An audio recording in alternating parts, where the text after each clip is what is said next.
Welcome to the Evolving Performance Podcast. The goal of this podcast is to share practical insights to maximize sport performance, durability, training adaptation, and career longevity. Today, I'm excited to welcome Brijesh Patel to the podcast. Coach B is the Associate Athletic Director and Director of Athletic Performance at Quinnipiac University, where he oversees the performance program for all 21 varsity sports, while primarily working with the men's and women's ice hockey and basketball teams. B was the 2024 National Strength and Conditioning Coach of the Year award winner after playing a key role in the men's ice hockey team winning their first ever national championship. In addition to being an outstanding coach, B has a reputation for developing leaders and a winning culture centered around principles we'll discuss in today's episode.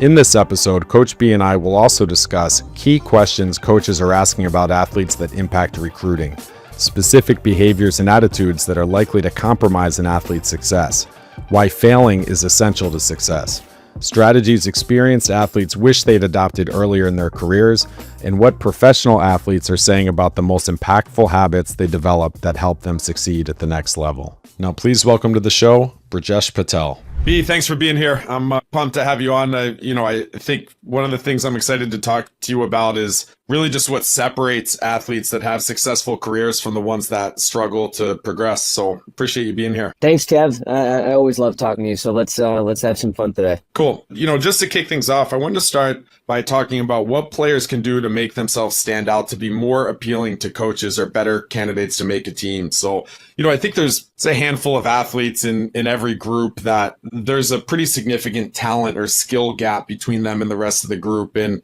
I think there's a handful of those cases in every organization, but the overwhelming majority are kind of in this gray area. A coach has to make a judgment call on whether they want to offer them a scholarship or a commitment to a school and give them an opportunity to make a team. And, I think a lot of athletes are hyper aware of how their playing may be perceived, but maybe less aware and neglect other areas that make them more or less appealing addition to a program. So, with you having spent around 2 decades in Division I settings, can you talk about what questions coaches are asking about athletes during the recruiting process? And then even once they're in the organization, they still have to make decisions about playing time and what conversations you've had with coaches that may influence some of those decisions. Yeah, the biggest things that I've kind of realized through, and when you said 2 decades, I almost couldn't believe it for a second, but I've seen a lot and I've experienced a lot. I've talked to lots of different coaches. And one of the things that I always kind of fall back upon, the most important things that that we really value are the intangibles of players. Like, so there's obviously you need to be athletic and you need to have a high skill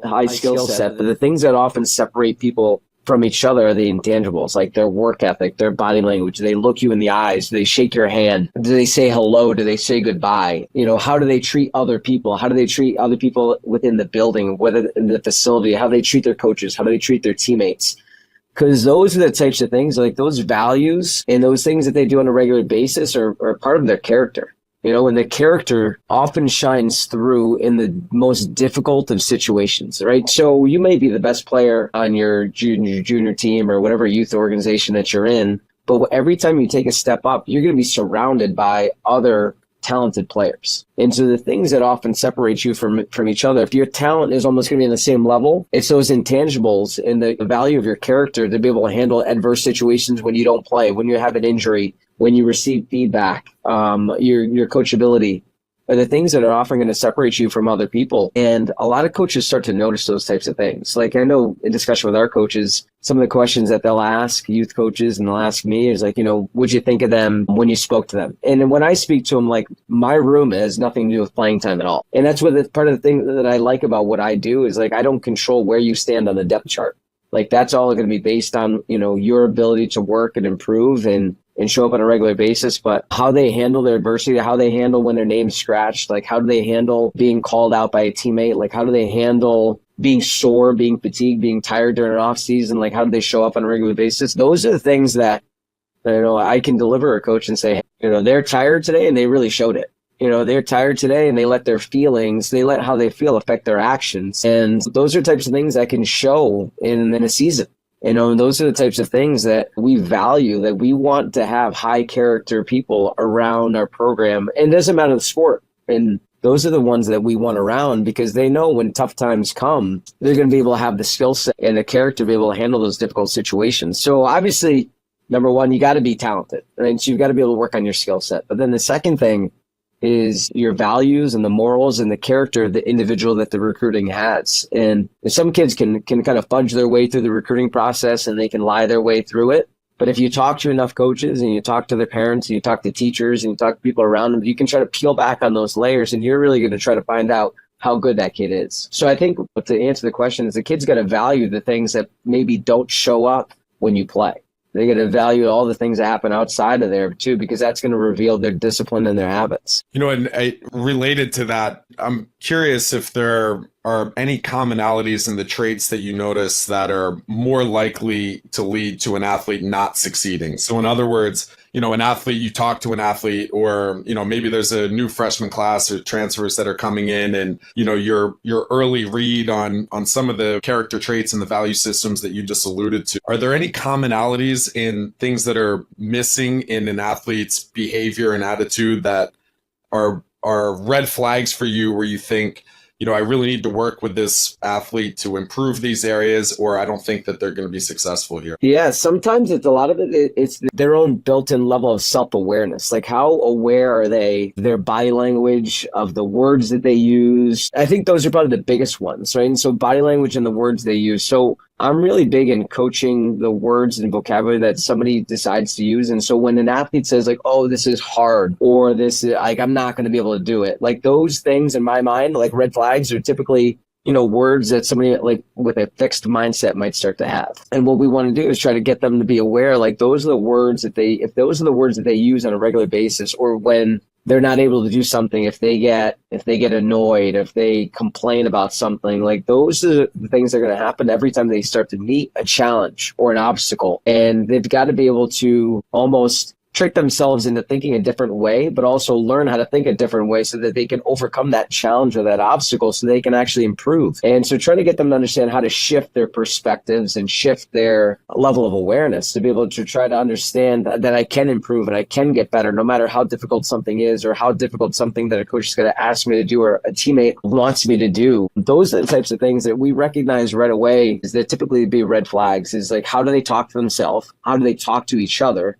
Are their shoulders down? What's their body language like when they get called out, or they get called upon, or they've been given feedback? They're typically the ones that we kind of notice right away, and then we're going to take note of just a little bit more. We've just seen it time and time and time again, is that the ones who typically choose negative words regularly within their vocabulary are the ones that often have a really difficult time being coachable. And your coachability is going to be the biggest thing for your level of improvement, or, if you desire to move up a depth chart, is your ability to be willing to receive criticism and feedback so that you can actually apply it to modify your performance to actually improve. So there's, I think in trying to bring as many people that share those value systems into an organization, there's an element of that relies on the player selection process. And then there's an element that relies on the player development process, because, at the end of the day, people are going to be brought in for different reasons. And, some people may really excel in certain areas, but, may struggle with some of the characteristics that you just described. So, I'm curious, when somebody comes in, maybe you identify that somebody is showing some of those red flag behaviors and characteristics. What are some strategies that you or, the coaching staff, how do you guys work to help the players not just have more awareness of what they're bringing to the table, but then also try to help them, transition into the value system, the self-awareness that's going to be more productive for the team, obviously, but then for them as they progress through their careers? A lot of it, Kev, is just having conversations and communicating with them on a regular basis and trying to get them to be aware of the words that they're using and just talk to them on a regular basis. Like, there's a distinct conversation that comes out. We had a kid in a big game turn the puck over in a tough situation that led to a goal. And you could tell right from that mistake, his performance torpedoed down, like it was bad. And he made another mistake. And it just kind of spiraled this performance in the state of his game where it just went downhill quickly because of one little mistake. And he had an inability to let it go. And he just started talking to himself in a negative way. He started gripping the stick just a little bit tighter. Like I'm sure you've seen it too, like the levels of athletes you've been able to work with too. But anyway, we had a conversation the next day, and because one of the coaches was like, hey, you got to talk to him because he's not going to listen to me. So we had a conversation and just try to the individuals talk and try to get them to be aware of like, what do you think you were thinking at the time? And obviously he said it was like, I was frustrated. I felt bad because I let the team down. And, we started going downhill with some things. And I'm like, well, what was your reset? And he's like, well, what do you mean? I'm like, well, what was your reset to try to bring you back into the present moment? Because after you've made the mistake, you can't keep living in the past. You got to be able to learn from that moment in time and try to adjust your performance or adjust what you're going to do so you don't make the same mistake again. But if you're living in the past, you're never going to be able to play in the present. And if you want to think about your next shift, then you're just worried about the future. Like the only aspect of time that you can ever control is the present moment. So it's almost like trying to get them to understand what's your strategy to try to reset yourself to the present moment. And so a lot of that's just communication and try to get the individual to say like, hey, what do you think is going to work for you? And try to help them through those environments, or not environment, try to help them through those situations to try to help them develop the tools where they can cope with their performance either positively or negatively to try to impact it in a better way. So that's usually the most impactful way, is trying to honestly just have a communication and have a talk with the individual and get them to understand that they're ultimately in charge of their performance. And, we're just guides along their journey to try to help them reach their peak performance or, try to help them become the best version of themselves. But so much of it just is just communication and just get them to understand, to be aware. Like one of the things that I'll often say in some of these talks is if somebody's really negative with themselves for a long time and talks to themselves in a bad way, I'll often say, well, how's that working out for you? And oftentimes they'll say, it's not working out for me. Like it's not helping me. So then I'll say, if it's not helping you, then why don't you decide to try to change? And oftentimes they're like, well, I don't know how to change. And so I'm like, all right, let's talk about like different things that you can do. And a lot of it is often just awareness of like, be aware of the words that you use, be aware of the things that you're thinking and ask yourself am I helping myself or am I hurting myself right now? Or am I helping my team or am I hurting my team right now? And if I'm hurting my team, then you've got to be able to say, you've got to change something. And this comes from Charles Duhigg and James Clear, a habit loop, right? If you've got a certain stimulus that sets you off, you've got to be able to change the response that you have if you want to create a different kind of habit. Because that's ultimately at the end of the day, what we're doing with coaching and feedback is you're trying to help the athlete develop higher performing habits so they can get to where they want to get to and achieve whatever it is that they want to achieve.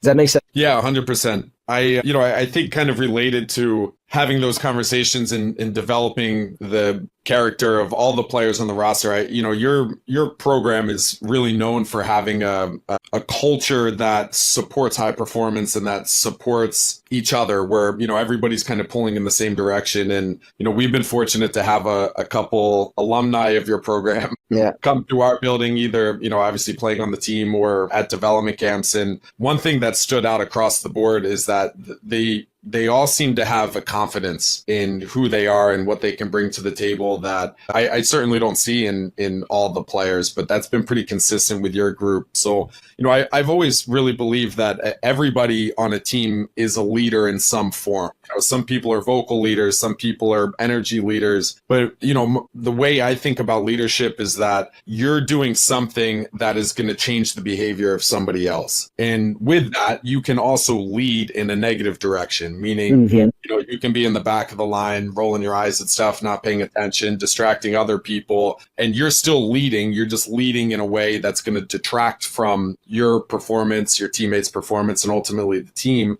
opposed to leading in a more positive direction. I think the players that we've been exposed to that have come out of your program seem to exhibit a lot of the positive leadership characteristics that, really just, I think, improve the mood in the room. They're good teammates, good guys, they're vocal, they're talkative, but then, they also have a work ethic. They also have an understanding of kind of the blue collar nature of certainly what our organization takes a lot of pride in. And it seems like that's common with you guys as well. So, I'm curious, along the same lines of what we were just talking about, how do you go about cultivating leadership qualities within the athletes that you work with? Yeah, that's a, I don't know if there's a secret sauce to that I can eloquently describe, but I can try to give as best as I can, because every situation is a little bit different. Every athlete's a little bit different when the state that they come in. But we try to tell them that we expect them to become leaders in their own selves, in their own rights. And one thing that we say consistently is you have to be able to lead yourself before you can effectively lead others. And so when we talk about that, like, how do you show up? Like, what's your energy like? What's your body language like? What's your habits like? Like, I walked into the room today and, some guys are eating before, we did a recovery session today and they're just having a bagel with cream cheese. I'm like, where's your protein? And like, you've got to be able to understand like why you need protein first and foremost. If you don't, you've got to have the willingness to ask those questions, so you can effectively lead yourself. And, after a recovery session today, I said, hey, listen, like, this is what we did today, and I'm not going to hold you by the hand. I'm simply going to teach you different tools and different things that you can do to be able to take care of yourselves. But at the end of the day, you've got to be able to figure out what you like to do that helps you feel the best so you can perform the best. A lot of what we do, it truly is trying to create autonomy and independence within a team setting. And so a lot of that comes down to, like I said before, like getting them to understand how to lead themselves. So how do you lead yourself? We talked about some ways that, like, how do you walk in the gym? What's your energy when you walk into the gym? Do you make eye contact? Do you shake people's hands? Are you excited to be in the gym? Are you excited to train? Are you excited to get better? Because ultimately that's what we call our company motto. That's what our motto is. It's like, you've got an opportunity to get better and you have to be responsible for the energy that you kind of bring into the space. So you got to be able to lead yourself before you can effectively lead others. And so we make that clear to every single individual and single person that you have to be able to take care of yourself first and foremost. And you've got to be able to do the things that we expect you to do. And the things that we expect them are, number one, to be accountable. Number two, to show respect and discipline. And number three, to work hard. Like, those are daily non-negotiables. And so if you can do those three things really well, then I can help you become a better athlete, and I can help you along the way to try to become a better person. But those are the three things. If you struggle with your accountability, you struggle with your respect, and you struggle with your work ethic, and we have to spend more time coaching that, then it's not going to be good.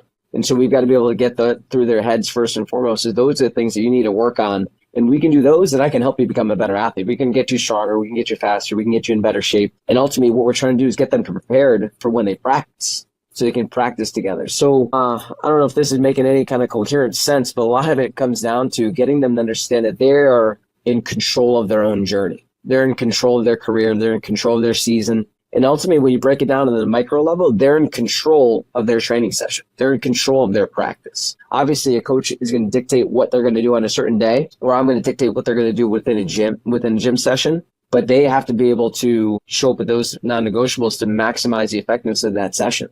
But if they spend energy on like bitching, complaining, like eye rolling, like you just said, like, they're not going to get what they want to get out of it. So they're not leading themselves first and foremost. And then we'll often say, as they get older throughout their careers, like, if they do things the right way and they show up on a regular basis with the right habits, like, now you have to let other people know. Now you have to let the freshman know. Now you have to let a transfer know, because they might not know. So, and I'm not going to play with them, and our coaches aren't going to play with them. You have to help guide them along that process. So you learn how to communicate and teach the culture and teach the ways that somebody else taught you. And then it kind of gets passed down year after year after year. But and I think those are the ways that we effectively, cultivate leadership. And, we'll often say, like, hey, you're going to run the warm up. You're going to run this. You're going to run this. So you have to explain it to every single person. You have to lead them through, a breath cycle, through our core exercises. You're going to teach them how to run this. So we teach autonomy in a lot of what we do from a training standpoint too. So I think all those opportunities where they have to speak in front of their peers help improve their public speaking skills and ultimately help improve their ability to communicate effectively, which is a large part of leadership too. It's not only just the actions, but it's the ability to communicate effectively too. So I think all those types of things that we do help build confidence, but I think it ultimately starts with getting them to understand that they are in full control of their body, their mind, and their spirit. And if they can effectively control those things, and it's hard to do, then they can try to help other people deal with their body, mind, and spirit. You've mentioned a couple of times the importance of communication, and I think one of the themes that I'm pulling away from some of the ideas that you've shared already is just this idea of setting standards, communicating standards, and then holding the athletes accountable. I think over the last 10 to 20 years, there's been this topic of discussion on, the everybody gets a trophy idea. And then, it seems like more recently, the helicopter parents that, are so scared of their kids getting hurt or, I think really there's kind of a trend to insulate athletes from failure. And, I know on a personal note that if I've had any success at all in my career, it's because I learned very early on that I was not good enough to survive on talent alone, that I would have no shot if I did not do my best to outwork everybody else that was competing for the same thing that I was. And, that was exposed to me through repetitive failure of, not making teams, of not getting good enough grades if I didn't put the effort in the classroom setting. So, I'm curious, what's your take on that balance of, exposing athletes to failure, then also using those as teachable moments to help them understand what they need to do to improve moving forward? I think failure, the necessity, it's a necessary part of life. I think in anything, if you desire to achieve anything that means something to you, you have to be willing to fail. And you've got to be willing to put yourself all in to whatever it is that you're going to decide to do and be willing to fail. Because when you fail is when you actually learn. You learn, you can modify, you can absorb any kind of information or feedback that you're getting from a coach or from a teammate. And then you can try to learn to apply it. And if you fail again, then you can tinker with something again. Life isn't all roses. I was talking to some of the teams today. I don't know if you listen to Joe Rogan at all, but I heard it on Joe Rogan and Dr. Phil podcast. And they were talking about trigger warnings and how often a lot of kids, when there's a trigger warning, they've learned to almost shelter them and move them away from whatever triggers their anxiety or triggers their feelings of uncomfortability. And research has shown that this theory or this thought of avoidance doesn't help prepare anybody to be able to handle any level of adversity in the future. It just increases their level of anxiety even further. So you've got to be able to meet failure or something that you're afraid of or something that's uncomfortable head on. And when you do that regularly and frequently enough, that perception of threat almost starts to decrease a little bit more, where you're more willing to try things outside of your comfort zone. And your trigger warnings start to decrease a little bit more because you start to realize the perception of that threat isn't as high as you thought it might be, right? But this principle or this thought process that helicopters have of try to avoid uncomfortability at any cost, you're not really setting your kid up for any kind of success down the road. You got to let your kid lose. And I think that's one thing too, is we talk about, you got to learn how to lose before you can ever learn how to win. And I think you see it at every level of sport is when teams learn to lose. Losing sucks, right? Nobody likes to lose. But when you lose, you actually learn how to win a little bit more effectively. You can learn how to adapt and change. And sometimes you learn you might need to change your roster. You may not be able to win with certain players because they're not gonna adapt and they're not gonna buy in. But this concept of failure, it's necessary if you actually want to achieve at a high level. You said it classically, when there's a competition for a certain spot, you may not be the best, but you got to be willing to fail and put yourself out there and learn how to improve. Maybe your skating needs to get better. Maybe your skill set needs to get better. Maybe I need to get stronger. Maybe I need to think a little bit differently. Maybe I need to watch more skills. Maybe I need my hockey sense needs to improve a little bit more. But if you're the best at every single level, at some point you will, and how you deal with that failure is ultimately going to determine how you can improve for the next step in your journey. And the journey never ends. You may not be an athlete anymore, but you're going to advance somewhere in your life, hopefully.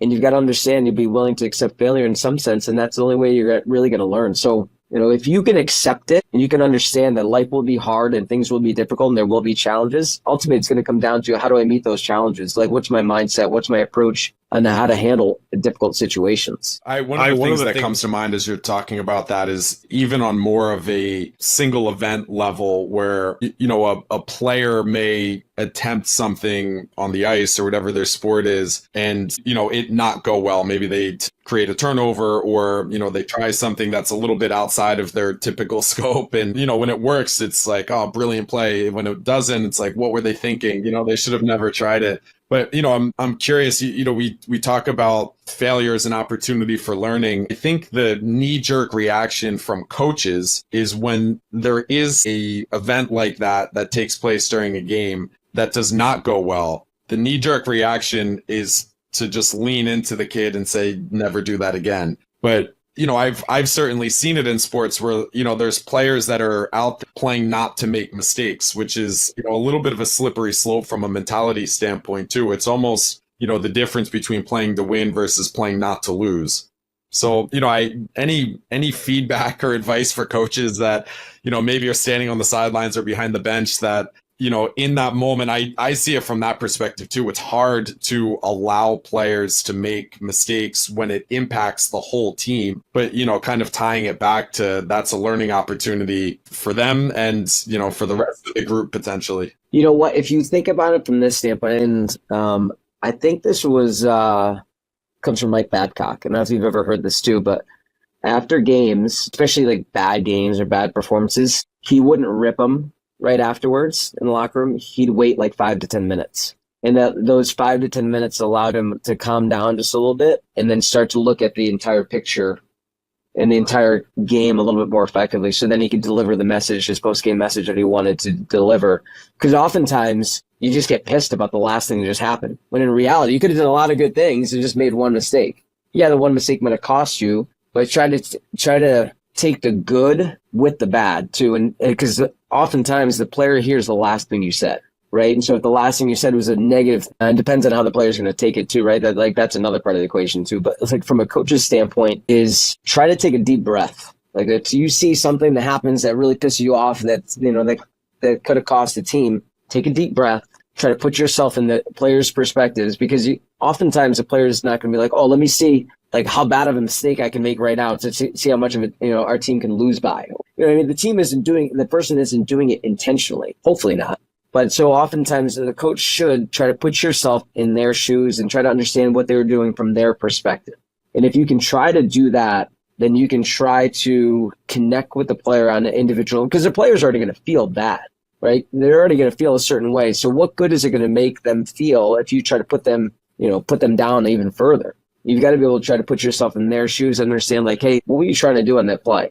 And I'm sure they had some sort of thought process. Hopefully they had some sort of thought process of what they were trying to do, and it didn't work out the way it was intended. And I think you'll go further with that player if you can try to connect and relate with them a little bit more. And you said it before in the conversation too, is a lot of things that, we're kind of discussing comes down to communication, and your ability to effectively communicate with somebody else is going to be really based on the relationship that you have with somebody else too. That goes from a coach to a player as well as a player to a coach. And that could be a sport coach. It could be a strength coach. It could be a teacher, a professor, whatever it is. Like those relationships are extremely important to be able to cultivate so you can develop trust, right? And when you develop trust, you understand that a coach has your best interest when they speak to you and they try to teach you and coach you. They're going to be more willing to listen to what they have to say. But if it's a transactional relationship and you don't have trust in the person that's delivering feedback, sometimes the feedback they could be giving you, even though it could be well intended or it could be good, may be met with resistance because there's no mutual trust there too. So I think that's the biggest thing from a coach's side too, is try to get the understanding and get the perspective of the player too, so you can try to help effectively guide them through that process of failure to ultimately success. No, I think that's a great point. I think one of the best questions a coach can ask a player is, what did you see there? Because when you're standing on the bench or, when you're watching from the stands, you have a broader picture of where all the pieces are on the field or on the court, or on the ice, and you can see where everybody is and the way everybody's moving. And the sight lines and the vantage point are very different when you're actually playing the sport. We joke all the time when we're watching games that, it's an easy game from here. Once you're on the ice and it's moving faster and people are trying to, kill you. What was the phrase that I heard a few years ago? Willfully, to decrease your motivation to participate in the game, I think was one way contact was described. It's a much different vantage point when you're actually playing the sport. So I think, asking a player what they saw and, kind of what led to them making a certain decision can go a long way in both sides kind of understanding the perspective of the other one. And, maybe there's some things that a coach saw from the bench or the sideline that can help cue the player on how to make a better decision the next time. But it starts with, to me, of really understanding what that player saw so that, Absolutely. The coach knows what triggered them to make that choice. Absolutely. I think there's some wisdom that comes from experience. And, obviously the landscape of college sports is changing quickly with the transfer portal and NIL deals and all of that. But, you've been a part of an academic institution that has traditionally had athletes for 4 years or, certainly 3 or 4. What are some of the things that the athletes say as upperclassmen that they wish they had taken more seriously when they first got to Quinnipiac or, even prior when they were younger? I think the biggest things are valuing their recovery. Valuing and we talk about recovery, that's soft tissue work, sleep schedule, sleep hygiene, nutrition, hydration. Those are the biggest things I think that upperclassmen try to impress upon the underclassmen, that and the details. And so when we talk about details, details of, if we do a split squat, if we do a squat, if we do some sort of lower body movement, upper body, whatever it is, the details of feeling my foot in the ground, where's my foot pressure, the details of every single movement so they can maximize the effectiveness of the exercise.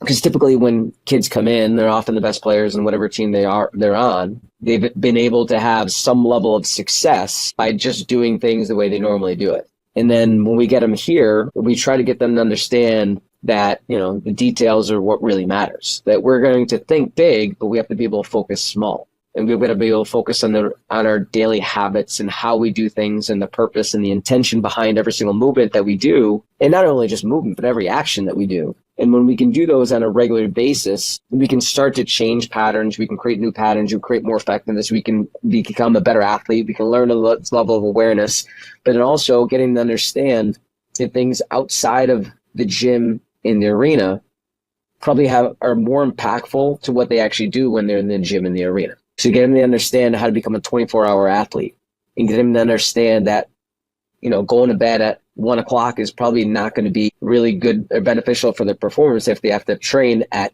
8 a.m. or 7 a.m., whatever it's going to be. So we try to get them to understand if you can push your sleep back and, develop a schedule for yourself, it's going to maximize your ability to feel a little bit better. And it's one of those qualitative things and not necessarily quantitative things, and getting to understand that if you can do these things on a regular basis, the quality of how you feel is going to be that much better. And the quality of how you feel is going to directly improve the quantitative things that you can do on a regular basis. So a lot of those types of things, they don't get until they become an upperclassman. And we see it across the board too. We see it when we have grad transfers or older kids who transfer in from other schools too. And they'll say, hey, I wish I had taken this more seriously too. So it's not only just kids and, athletes have been through our own program, but even people that have been to other programs. And when they get here and they start to realize that the little things ultimately matter. Yeah, maybe on a related note, you've now had several players that have transitioned out of your program that are playing professional sports. So, I'm curious when they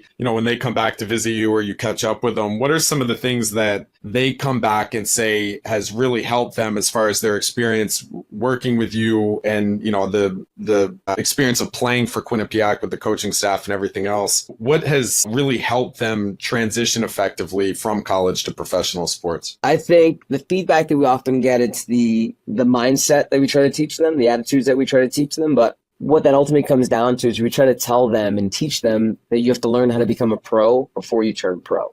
And so getting them to understand their habits, their mindset, their attitude, the non-negotiables that we kind of talked about before, the ability to be accountable, respect, their work ethic, the things that they do away from the gym and the rink matter just as getting to understand how to warm up, how to cool down properly, how to take care of themselves, and that success doesn't happen in a vacuum. Right? It's not isolated, an event that just happens by itself. It's usually a product of the things that you do on a regular basis to allow you to perform at your best. And then try to get an understand of the things that they're doing on a regular basis and how does it make them feel? How does it impact their performance so that they can get a better handle and understanding of the steps that it takes to perform at a high level on a regular basis. Because when you play pro, you're in it. It's a business, right?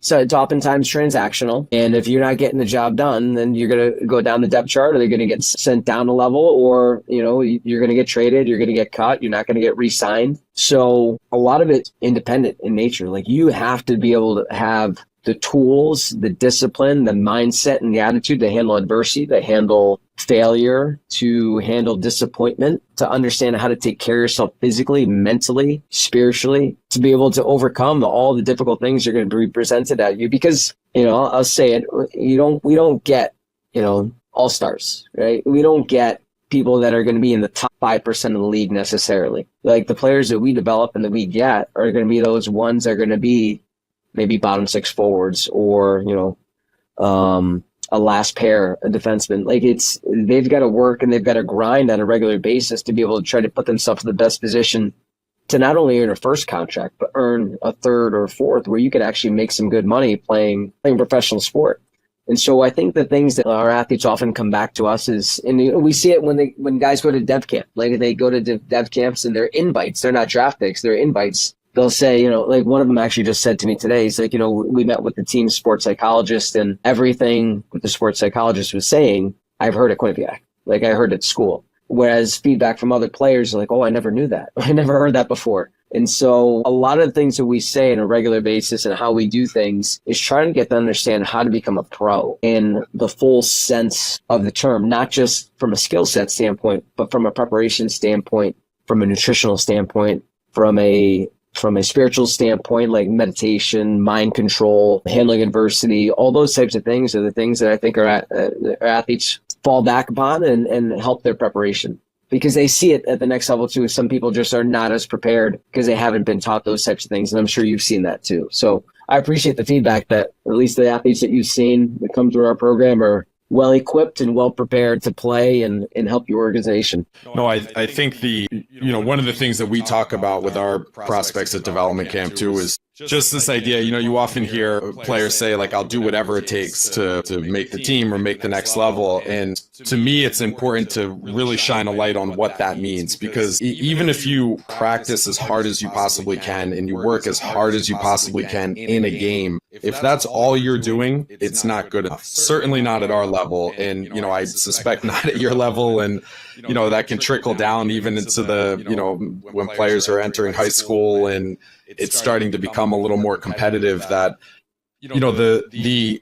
the idea of the 24-hour athlete and, are you as diligent and purposeful with your sleep schedule as you are with your practice habits, with your nutrition, with your hydration, with your recovery strategies, some of the things you mentioned before, with your pre-practice preparation. A presentation to our prospects, I just really quickly highlighted, like when you go through an effective warm-up, here are the 8 things that happen that are all immediately going to improve your performance in the short term. And it's easy. All you have to do is warm up. It's a free performance boost. When you look at it more from a longer term development standpoint, if you're practicing at a high level every single time you practice, you're going to improve more and you're more likely to perform at a high level, the more stressful situations. And, I've seen the opposite too. And, I always just fall back to the idea that inconsistent habits lead to inconsistent performance. So, when players are like, I don't know, I need a bouncer, things just aren't going my way. It's like, well, look backwards, not just the night before or the 2 or 3 nights before, but, what did your last week, 2 weeks, 2 months look like? What was your preparation in the off season heading into this season? Can you really reflect back and honestly say, I've done everything in my power across every aspect of my life to put myself in a position to be successful in this moment? And if the answer is no, well, then you have some work to do, but it's not performance is going to naturally ebb and flow throughout the year anyway, but there are a list of things, a lot of which you did a great job highlighting over the last 40 minutes here that are completely within the athlete's control. And if you're not exhausting the opportunities to improve those, then, you're really missing, I think, an opportunity to minimize the number of times that you're going through these droughts and these valleys in performance. That's exactly it. It all comes down to habits, right? It's you rise and fall to the level of your preparation and everything that you do and everything that the way you think, like your actions, your habits, ultimately, you're forming habits, and they could be positive habits or they could be negative habits. And then, the most adverse and crucial situations, hopefully you've done enough work individually and collectively as a group that you're going to be able to shine in those challenging situations, whether it be, you're down 2 or 3-0 after the first period. Like, how do you bounce back? You know what I mean? If you're inconsistent in your preparation, we see this all the time in college hockey. Like, we play Friday, Saturday. Our performance on Friday, Saturday is directly correlated to how we practice throughout the week. If we're inconsistent, we don't battle, we don't skate hard in practice, guess where it starts to get manifested? Friday night when the puck drops, And that's one of the things it's easy for us, because I think that's the difference between pro and college. Like, we have opportunities to practice and really improve, and where there's video too, right? There's video, there's feedback. You can show them on practice performance, and you can stat it. And our coaches do a great job of that. You can stat it. And you can show, like, this is how many times you turn the puck over on this drill. This is how many times you turn the puck over. Like, this is why you're not going to play. These are things that you're doing well. And it helps prepare and build their confidence to be able to make those plays on a Friday or Saturday night. That's awesome. B, this has been really great. I appreciate the time as always. Where can people connect with you and learn more about what you have going on? I'll probably be on my website. Times are busy, but I try to update it as I can. But coachbpatel.com, tons of information on there, from articles I've written in the past, blog posts, podcasts that I've done. Like, every single thing is there. Some courses, video courses, different products and things are there. And then it has all links to different socials on there, whether it be on Instagram or on X. Cool. Well, we'll be sure to link to that in the show notes as well. Thanks again. It's great having you.